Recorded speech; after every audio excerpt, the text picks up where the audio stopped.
अस्सलामुअलैकुम, वेलकम है आप सभी का इस नई वीडियो में।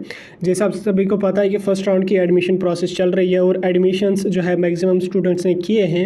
इस बीच यहाँ पे सबसे इम्पॉर्टेंट एक पॉइंट आ रहा है कि जब स्टूडेंट्स अपने कॉलेज में विज़िट करेंगे ऑफलाइन डॉक्यूमेंट वेरिफिकेशन के लिए, तो उस टाइम आपने जो है कितनी फ़ी वहाँ पर देनी होती है। और AICT जो है, AICT क्या आपको सारी फ़ी देती है या आपने कुछ फ़ी वहाँ पर सबमिट करनी पड़ेगी। एडमिशन फ़ी होती है या और भी बाकी फ़ी होती है। और उसके साथ साथ आपने डॉक्यूमेंट्स कौन कौन से अपने कॉलेज में जब विज़िट करोगे आप, तो उस टाइम आपने कौन कौन से डॉक्यूमेंट्स अपने साथ ले जाने हैं। तो ये सारे पॉइंट्स मैं आपको इस वीडियो में समझाऊंगा। वीडियो को पूरा एंड तक देख लेना। चैनल पे अगर आप नए आए हैं तो सब्सक्राइब कर दीजिए और टेलीग्राम ग्रुप अगर आपने ज्वाइन नहीं किया है, लिंक उसकी आपको डिस्क्रिप्शन में मिल जाएगी, वहाँ से जाके ज्वाइन हो जाइए। तो चलिए वीडियो को स्टार्ट कर लेते हैं।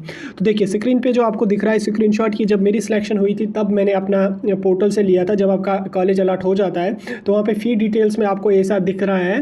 तो आप में से काफ़ी सारे कैंडिडेट्स ने स्क्रीनशॉट लिया होगा। जिसने नहीं भी लिया है तो टेंशन कुछ भी नहीं लेनी है। देखिए फर्स्ट ऑफ ऑल मैं आपको बता देता हूं कि AICT जो होती है, AICT आपको प्रोफेशनल कोर्सेज़ के लिए 1.25 लाख तक की फ़ी देती है। अगर आपका professional course B.Pharm, BSc nursing, B.Tech या B आर्किटेक्चर होगा, उसके साथ साथ और भी कुछ होगा कोर्स प्रोफेशनल कोर्सेज़ में जो आता है, तो उसमें अगर एक 1.25 होटल मैनेजमेंट भी प्रोफेशनल में ही आता है, 1.25 लाख तक अगर उसकी फ़ी है वो AICT आपको देगी। अगर उसके 1.25 लाख से एबो है तो AICT वो नहीं देगी। अगर आपका एडमिशन काउंसलिंग के थ्रू हुआ, मतलब चॉइस फिलिंग के थ्रू आपको कॉलेज अलॉट हुआ, तो आपने भी नहीं देनी है वो फ़ी, वो कॉलेज को एडजस्ट करना पड़ेगा। अगर आपने ऑन ईयर ओन पे सीट निकाली, यानी कोई इंट्रेंस दिया है आपने उसमें, फिर आपने खुद से एडमिशन किया है, अगर उधर ज़्यादा फ़ी होती है तो वो कॉलेज को देनी होती है। लेकिन हाँ, यहाँ पे कुछ फ़ी होती है जो कैंडिडेट को देनी होती है।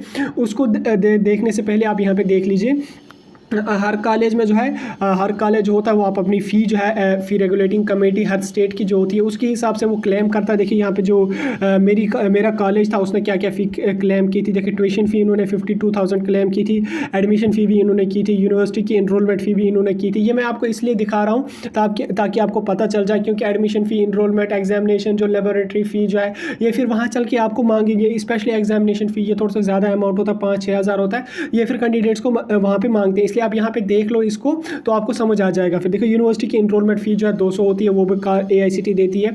एग्जामिनेशन फ़ी या टेस्ट फ़ी होती है 5,900 है, वो भी देती है, किसी में 10-10 हज़ार तक होती है। उसके बाद इंस्टीट्यूट डेवलपमेंट फ़ी जो है 1680 है। लेबोरेटरी फ़ी जो है 0 इन्होंने क्लेम की है।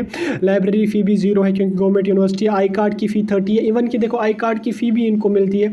उसके बाद इंटरनेट की फ़ी 100, इंटरनेट की फ़ी भी आप देख लो, वो भी इनको पर ईयर की आती है 100। सपोर्ट फ़ी भी 300 आती है और मेडिकल इंश्योरेंस की भी तो 30 आती है। टोटल इनको 60,920 आती है। इसके साथ यहाँ पे गवर्नमेंट यूनिवर्सिटी है, इसमें तो काफ़ी कम फ़ी होती है। अब कोई प्राइवेट कॉलेज होगा उसमें थोड़ी सी ज़्यादा होती है, तो उसके साथ यहाँ पे अगर 13 फ़ी है तो इसमें से कुछ और एक्स्ट्रा ऐड होंगे इसमें, तो वो कुछ और भी इसमें थोड़ा सा मिलता जुलता होता है। तो ये फ़ी वहाँ पे आपको मतलब AICT देती है। ओवरऑल आपने कुछ भी कॉलेज में नहीं देना होता है सिवाय एक फ़ी के, जिसको हम सिक्योरिटी फ़ी कहते हैं या कॉशन मनी कहते हैं, वो आपने देनी पड़ती है। अगर वो कॉलेज वाले मांगते हैं आपको, स्पेशली जो B.Tech के कैंडिडेट्स होते हैं, B.Tech के कैंडिडेट्स क्या, B.Tech के जो कॉलेजेस होते हैं उनमें सिक्योरिटी फ़ी या कॉशन मनी जिसको हम कहते हैं वो मांगते हैं।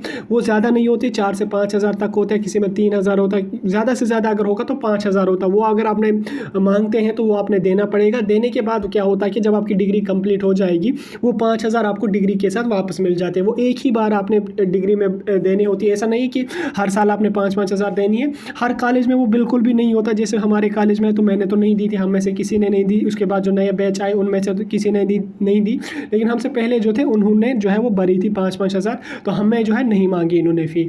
तो उस तरह से आप भी देख लेना, अगर आपको वो मांगते हैं 5 हज़ार तो आप वो दे देना। तो देने के बाद आपको जब डिग्री कंप्लीट हो जाएगी वो आपको वापस दे दी जाएगी, रिफ़ंड कर दी जाएगी वो आपको डिग्री के साथ ही। तो उसके साथ साथ आपने और कुछ भी नहीं फ़ी करना। इवन कि आई कार्ड की फ़ी जो 50 या 30 या 40 रुपये होती है वो भी आपसे नहीं मांगी जाएगी। अगर मांगते हैं तो AICT में आप कंप्लेन कर सकते हैं। तो अगर फ़ी ज़्यादा भी है तो भी कंप्लेन कर सकते हैं, कॉलेज वाले उसमें एडजस्ट कर लेंगे। तो ओवरऑल आपने कुछ भी फ़ी नहीं पे करनी होगी कॉलेज में सिवाय कॉशन मनी या ट्यूशन फ़ी के।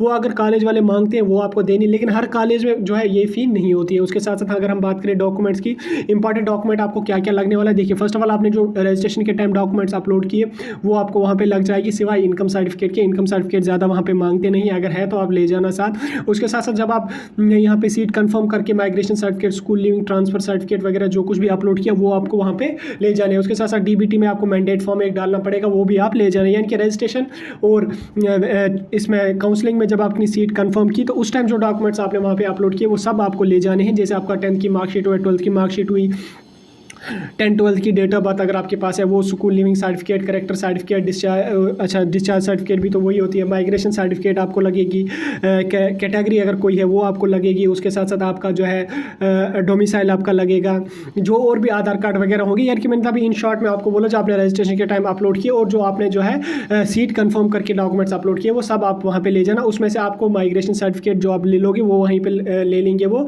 स्कूल लिविंग सर्टिफिकेट भी वहीं पर आपने सबमिट करनी पड़ेगी। उसके साथ साथ आपने करेक्टर सर्टिफिकेट भी जो अपनी होगी वो वहाँ पे ले लेंगे, वो बाकी डॉक्यूमेंट्स आपको वो वापस कर देंगे। तो चलिए वीडियो को यहीं पे खत्म कर लेते हैं। ये एक इंपॉर्टेंट वीडियो था फ़ी के बारे में और डॉक्यूमेंट्स के बारे में जो मैंने डिटेल में समझाने की कोशिश